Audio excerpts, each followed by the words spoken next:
Perhaps your skills do extend a bit farther than basketball.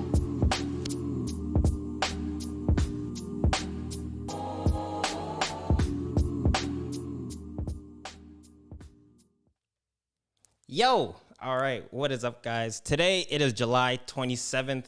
My name is Dante. We got two guests today in the studio. All right, we got two guests. Hold on. Before we get the claps, you can probably hear them through my microphone. Their microphone is muted right now because it's a surprise. The scene is going to be a little bit different. I just set this up. I don't know how it'll work, but we're going to find out together. So, as I was saying, we have two guests. This is going to be crazy. The first podcast I have two guests on. Jeez. All right. We have guest number one. You already know. LT the Monk. Let me actually turn up your microphone. Go ahead, LT. Thank you. It is a pleasure to be here. Hey. All right. And guest number two. Storming the gates. We have the man, Brody. What is up, dude? How did I get here? I don't know. I snuck in. Hey. All right. So, first in-studio podcast. What did we have on topic? I know we are talking a lot about a lot of stuff while I was setting this up, but what do you guys have in mind? Where do we go from here? The future. The future. All right. Let's start with the future. That's a very deep concept. Well, the intro, which we were working on, yeah. Yeah, inadvertently planning in the car, is it manifestation or coincidence? Was we were talking about the dominance of our phones. So we're talking about how we don't buy alarm clocks anymore. Your phone does that. Don't need a newspaper. Your phone does that. You don't need a map. Your phone does that. But then you might lose your phone and everything gets lost. So we need to be in the cloud. So you can get a new brick and all of your information will still be there. But then I was saying to Dante that my way to explain that was in the song Young, where as a musician, it goes from you write the song in Apple Notes, then you have to go to the band in the Facebook group chat and say, let's put on a show. Then you have to promote it, talking to your friends on WhatsApp, Instagram. Then you have to go to Weed Maps to order the supplies for the band. Then you need Uber Eats for their munchies. Oh, man. Then you need the Snapchat stories for people to record it.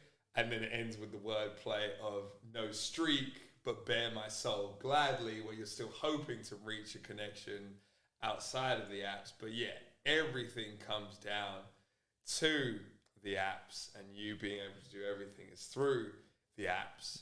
So yeah, as we get more into the future, the more it will be, I have an app. Well, okay, so Brody, right? So you do a lot of Instagram stuff, and you're on social media. So talking about that, like, what do you see? Like, where do you see the future of social media going, just in general? Like, what do you see happening? See, that's a pretty good one, because I think we are quick to like jump onto the next platform and adapt to it if it gets like popular. Yep. But just like your 50-year-old aunt or something, like they're not leaving Facebook. Yeah. So eventually we're gonna be that like old stagnant ones. Yeah. Who are like, oh, I just got Instagram, that's enough. I don't need to like experiment further. Or like VR comes out and we're like, nah, I'm good with my big TV. I'll be fine without it. Where I think we're getting to that, like, people want to feel like they're there with you. Well, so it's a live stream to that, because you're saying how the old people, they're like, okay, well, I have Facebook and that's good enough for me. But we're a different generation. Facebook doesn't even suffice for us right now, right? Do you think, like, because of we kind of grew up with social media, that we will still be able to follow the social medias, or will it get to a point where it just goes up so fast where even us in our older age will be like, fuck it, you know what? Yeah, I think we'll lose interest a little bit. You know what I mean? I think there won't be for the average like person using it who's not promoting or selling something. Yeah. You know what I mean? Like, they'll be like, do I need to put my beach photo up on this new platform? Maybe not. Yeah. And I think it's a natural thing in the human brain, because like we were saying, so my dad was born in 1950. Yeah. His dad was born in 1913. So that means my dad's granddad could have been born in like 1870. You're only 4 out, we're 3 out. Like. Yeah, but then look at the difference between 1870 to the 50s and 60s. Minimal, like a fridge, indoor toilets, all of that. We plateaued. Bread. Yeah. Bread wasn't even a thing till 1922. Bread. Sliced bread. Yeah. Sliced bread. I should, sliced bread. No better idea. So you go from that much technological advancement to my dad, to me, is like this much. But there's still something about the human brain where no matter how fast it's going, as you get older, you do check out, you do lose interest. Because think about from, again, in music, from the 1870s to the 1950s, there was obviously jazz went really far and blues was born and country was born. But in terms of the industry and technology, not much. But then think about from Elvis to now, it's gone crazy. Yeah. But every single generation will still be like, oh, you guys don't fuck with that. All the 90s hip hop fans. That's not what we like. You're messing up our they're version. like, oh, they're just mumbling. I don't like young rappers. So I feel like there's just something about the human mind as you settle in and get older. Maybe that desire for youth, because it becomes more rare where you find the older people that want to still be youthful. Yeah. Like Prince, like Miles Davis. So I think we'll end up being the people that we only post our kids, and then we'll maybe tweet one opinion every week, being these young people are so annoying with these views, and then we just leave it. All right. So then, one thing that I'm thinking is the longevity of these platforms. Which one do you guys will actually think will be around the longest?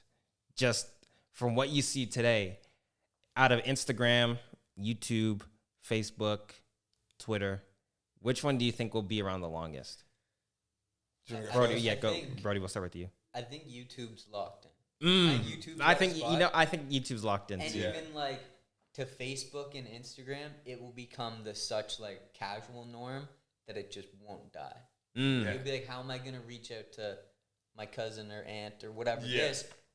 We only Facebook. So you just get stuck. And I see it from the perspective of the business side rather than the interest side, because I think every other company, the original, the MySpaces and all of that, they weren't as smart as Zuckerberg. Yeah. Because what Zuckerberg did, if you go into Facebook's Wikipedia page and you look at their acquisition history, every single company with the name Face or Book, he pretty much bought to be like, you're out. So now anytime you type in Face, comes up to me, and then nothing similar. I want this to exactly, and then you can't even search up the word face without Facebook popping up. That's crazy. It will come, and then they bought Instagram and WhatsApp, and now Twitter. Jack Dorsey, it's Square, it's Tidal. They're all integrating. Yep. YouTube is Google. Yep. So I think they're gonna stick around. From, as you say, it'll be just the casual interest. Okay. But they'll always be there because now they're too important to the business. So I'll say this. So just because how big they are, they're kind of baked into the cultural foundation by this point, right? So basically those ones are the mainstays, and then anything that comes after that. For instance, do you think that Snapchat will be around for 5 more years, 5 or 10 more years? If someone buys it. If someone buys it? Yeah. If you need that package. Yeah. You need the Pepsi umbrella. Exactly. If Amazon buys it. Yeah. Dang. There's going to be 5 companies. So if there's already only 3 record labels. There's only 3? What in terms? So 3 main ones. So Universal, Sony, and Warner Brothers own 90% of the music industry. Dang. So that means, because that's if I sign to Universal, it's not oh, hey, I'm here. It's, okay, well, Drake is there, Universal. Bieber is there, Universal. Universal or Sony or Warner. So in the same way, it'll be oh, yeah, Snapchat comes to you and says, here's an endorsement turns out they're owned by Amazon, so that means you can also do the Amazon Echo ad in the same. It's like briefly, I watched Space Jam again the other day, the first one. There was one scene where the guy comes in and he says to Michael Jordan, get your Wheaties box and your Gatorade, put on your Jordans, and he like listed every single brand partnership in one sentence. And it would be like that. It would be like, okay, you're going to do one ad, but because Amazon owns everything, it will be, why don't you Snapchat and also drink your Coca-Cola while you're taking some Skittles? It's like radio sign-off. All in one. Today on 700. All right, so one thing that I actually forgot to do in this intro is that, or at least what I try to do every intro, is one thing to be happy about today.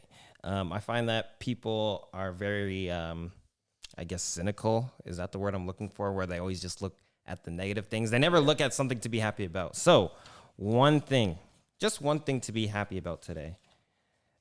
Today we have, you guys ready for this? This is funny. What your computer's desktop background says about you. That's something to be happy about today. Let's see. Let me just. That makes me happy. Well, what's yours? Yeah. What's your background? What's your desktop? The background image. Yeah. Even now? I'll post a screenshot of my desktop later. I can't see it. You can't see it? All right. Well, if that's the case, all right. Everyone go follow at Because Design Matters for his story. He's gonna post his desktop picture. The proof. The proof. All right. LT, what about you? Mine's a car in Cuba.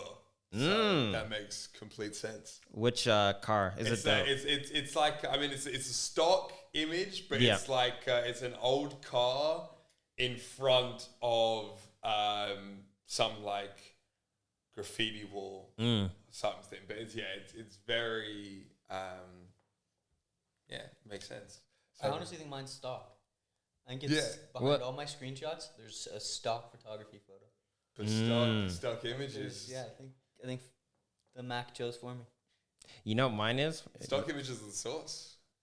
That's the Imgur. My background, my desktop background is a planet. Well, it's the planet Earth with the Milky Way in the background and stars, and then you could see the moon. How coincidental. Everything is a circle. Everything is a circle. You get to see the what's out there. All right, so like I said, I started off, it's July 27th. We have a couple more weeks in summer because summer doesn't last too long in Canada. It lasts maybe about 10 weeks, and then it gets cold. What do you guys have planned for the rest of the summer? Brody, we'll start with you again. We outside. We outside? We started. So we're putting posters up. Mm-hmm. We're delivering shit. Nice. We're selling stuff. Nice.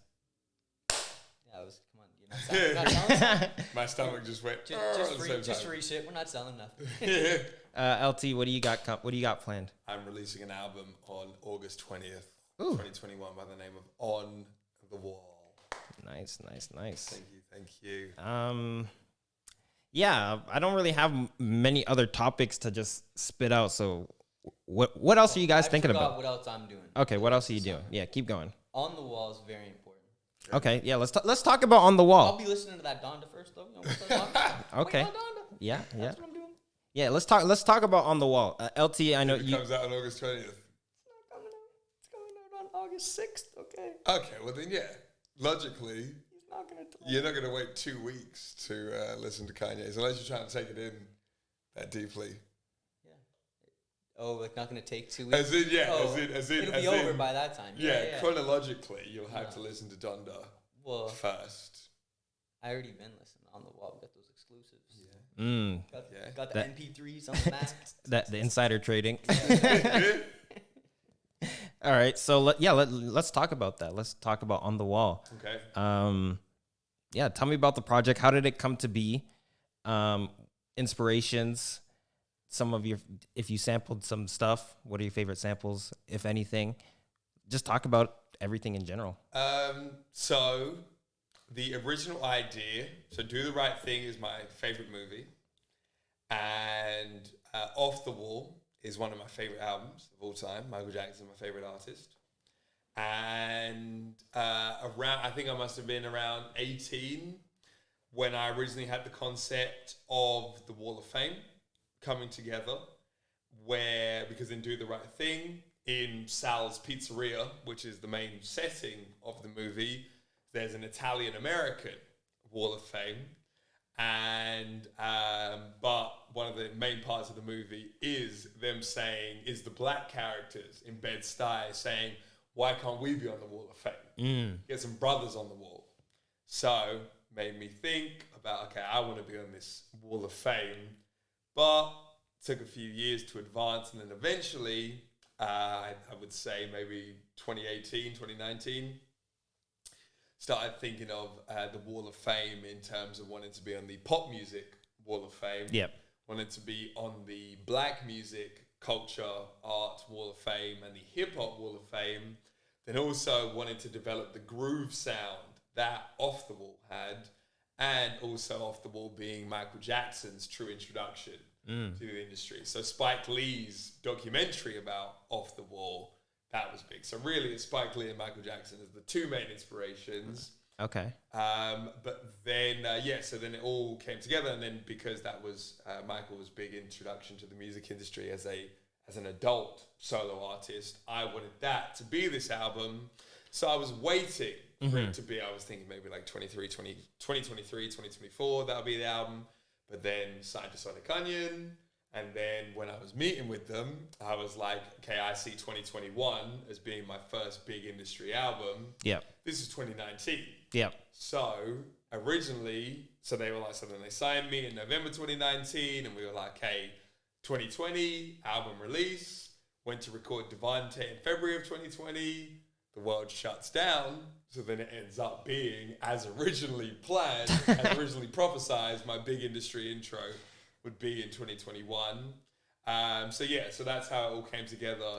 Is that manifestation or is that coincidence? See? That's just knowing. Know yourself. You just knew. Just know yourself? Yeah, 2020 wasn't it? And then, so then it all, that's how it came together conceptually. And no samples because, all original sounds. Nice. Who are some people you worked with in making this album? So Lucas Deltoy Danu, he was the main executive producer of the album because we were just in his room the whole time, just getting all the instrumentals. What's his Instagram? Shout him out real quick. At Deltoid the New. Okay. All right. Yeah. All right, keep going. So it was him, and then Gio, who goes by the name of Gone Boy, who produced Devante. Those two really, they're the most frequent producers you see throughout the album. But then there's also Renderverse, which is Mally. There's Jay. There's Luke Martins. There's my boy Royos back in London. Shout out Royos. Yeah, I'm in hip hop. So yeah, I remember him. He's also maintained that connection through from working together back in England all the way through to now. What about the features? What about the features on there? My features are you. The features. You're my feature, and Lisa's voice. Yeah, I think my only features are vocal features. Was it like one of those like skit features where it's like? So yeah, on 4 Seasons. Oh, it was much more than that. Okay. This is, don't try to play it down or anything. So yeah, this it was the utmost importance. Yeah. So 4 seasons as we get to the final season, and then the relationship and the story, they're getting back together. Out now, just came out Friday, July 23rd. You can watch the video on YouTube, listen on all streaming services. 4 seasons. So we were talking about the love languages. Buy a t-shirt too. Hold on. Keep talking. I'm gonna put it up on go ahead. So you can buy a lyric t-shirt as well. Go to ltthemonk.com where you can also buy. Don't put up no video. These just put up socks. the t-shirt. Making my commish.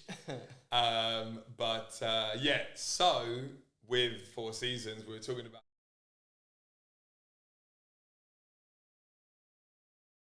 language, which is kind of like a season.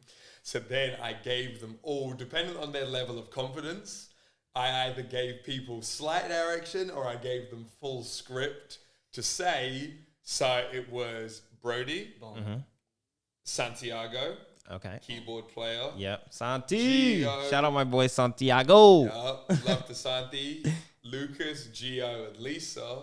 So the 5 of them all said different things. So then it was either it's the 5 love languages. It's the 4 seasons of love. Is it physical touch? Is it words of affirmation? Acts of kindness. And then exactly. And then what were your? That's my favorite one. Mine was like, what do you mean? I can't remember the 3 sentences. Yeah. What are the 3? Yeah. But then and then there's also sentences. All right, real talk. How many takes did it take for Brody to do it? yours was one of the easier. One take Drake. What are you trying One to do? take Drake? All right, I had to ask. I had to ask. One and I done. remember Lisa, she felt nervous. I'll post it behind the scenes. Don't make it. One and done. She felt nervous. So where is it? So, At design, because design I had matters. to give her the script, and then Lucas, he felt some nerves as well, but then it actually worked out perfectly because when you listen to it, so it sounds like Gio, Brody, and Santi. You guys are very smooth, very like questioning of love. And then Lisa, she's like, well, of course I love you. So it's very shaky. And then right at the end, completely coincidentally, at the exact same time, Lucas screams, "What do you mean?" And Lisa's like, "What do you mean?" Like the guy's like, "Do you love me?" It's like the tension is boiling because that's the whole point of the song. The whole point of the album is that cycle. The tension boils throughout, reaches the climax, back to the start. So then, you guys kick it off, and then Lucas and Lisa are like, "What do you mean?" And then we get into the chaos, the drama. Okay, dope. So without once again giving away too much of the album, because I know you guys have to listen to it once it drops, but what are some of your favorite elements that you kind of incorporated into this album? I love the DJ interludes, just because you've got me in the radio mood with this podcast. It's a like that DJ drama. So in Do the Right Thing, Samuel L. Jackson's character was called DJ Love Daddy, and he was the DJ throughout. So on the album, I am DJ Poppy Face from Love Daddy, Poppy Face. Yeah. And then No association to Champagne or the Cool. It was. I think I already knew Champagne Poppy when I wrote Poppy Face. It was. As in, I knew Drake's You know about the IG tag. I knew his name was Champagne Poppy, but I didn't have Instagram when I started writing. Yeah, We'll call that organic. Yeah. We'll call that organic because I didn't have Instagram until 2017 because I'm late to social media. But they didn't have Instagram in the UK. Is he late to join? You'll be late to leave it too. And that's how this shit's gonna that hang is on, true. right? That is very true. Boom. Thank you, Zuckerberg. But then, so then on the album, and this is what is, again, manifestation, is, as you know, my goal is to be one of the top 5 greatest rappers ever, one of the top 5 of all time, but to dominate, to take over North America, the United States being the hustlers convention. Get these 20s. The biggest hustlers in the world go there. Yep. You have defaced American money in my house to show where we're going. And so just paper. So then in that first DJ Poppy Face radio interlude on the album's intro, I say to take over North America and to go around, you have to be the mixed Kobe, the hardest hustling, the craziest, all of that. And now, without the world even hearing that song, my biggest listener base right now is the United States of America. Let's go. My 3 biggest cities are on July 27th, Manitowoc, Wisconsin, Chicago, Illinois, and New York, New York. So thank you to the 3 cities that are listening to me the most, listening to Devante the most. So manifestation and America. That's the symbol for America, Walt Disney or the Mickey Mouse? It's Disney versus reality. That's the battle. Coming, America. We're on our way. I think the stock shares probably went way down They were just pandemic's over. We're back to just washing with water again. It's over. You know, it's so crazy because now I'm seeing like ads on TV and commercials like, oh, come back to our Disney cruise. We're firing up our engines. Yeah. Bro, like there's still a pandemic going on, but still advertise the cruise line. Like, we got to move these lobsters, man. Yeah, like, get on this boat. Bro, like, even today, like, I'm not going on a cruise. You know what I mean? Yeah. If you're thinking about places where you could be the super spreader. Yeah. It would be the cruise. On a Disney cruise of all places. Seeing from what I was watching, not even the idea of catching on the cruise. It's that if you get locked down on one of these ships, you're a prisoner in this room. Yeah. They're bringing you meals, and that's what you're getting. Yeah. You know what I mean? Like, that's... And it would be the classic. You can't use the water slides or anything. Yeah. You're just locked inside. Because that would be the thing. That would be the thing. At, like, the kids, the holiday camps and stuff, it would always be, like, one kid, they would, like, poop on the water slide. Oh, my goodness. And then 20 other kids would go in there, they'd wipe their eyes, and then it would be, like, pink eye outbreak. Everywhere. And then, and that's always what happened. And it would be, like, one kid with a cold hugs Mickey Mouse. Bruh. And then that's how it starts. 100 other kids hug Mickey. And then with just as much passion every time. Right?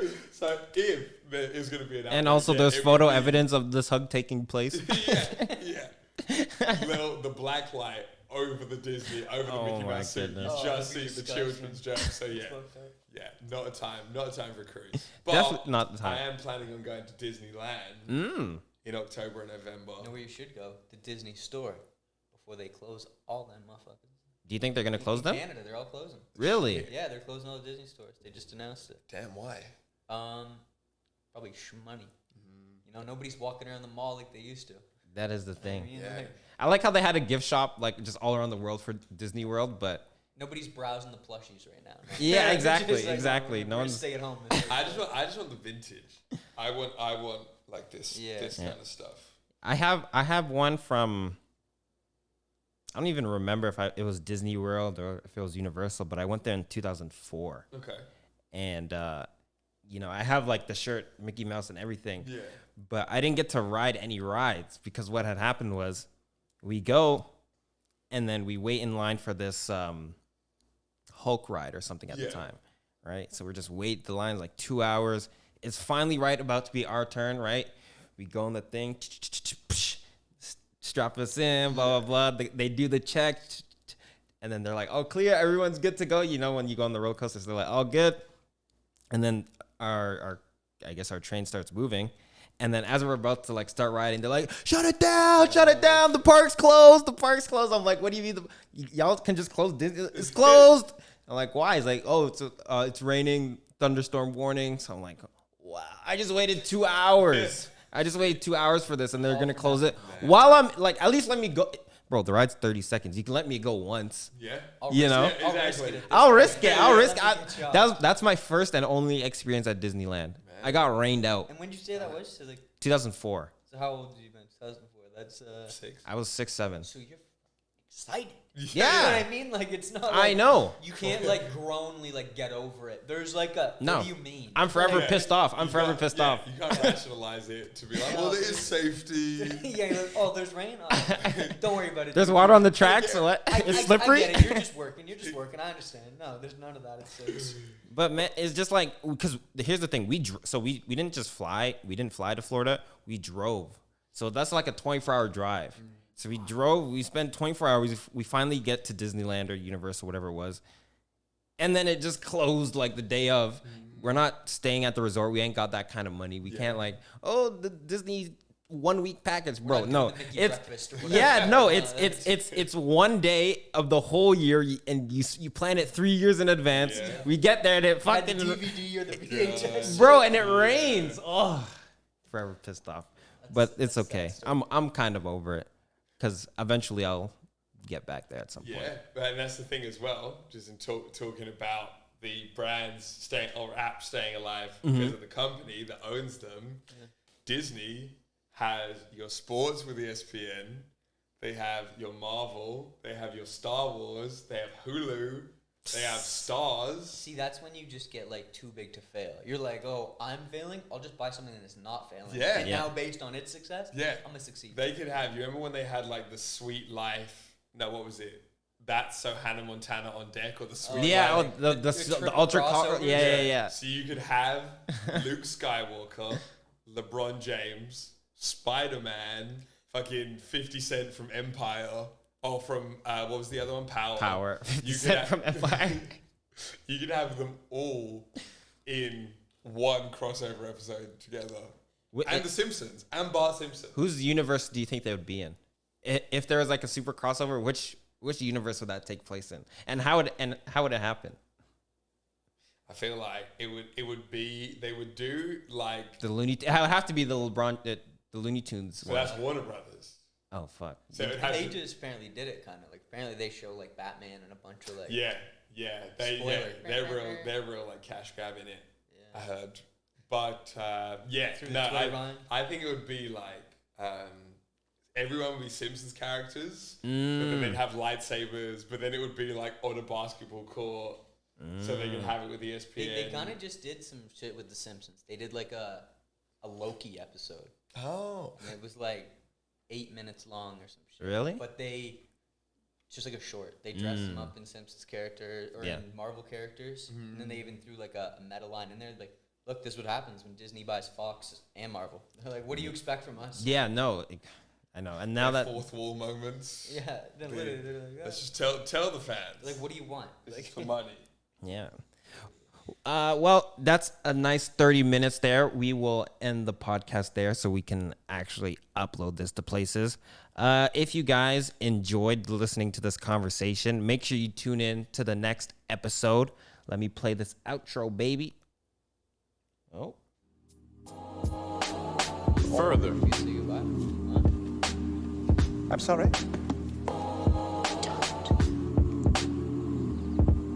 You said my skills extend farther than the basketball court. Farther relates to distance. Further is a definition of degree. You should have said further.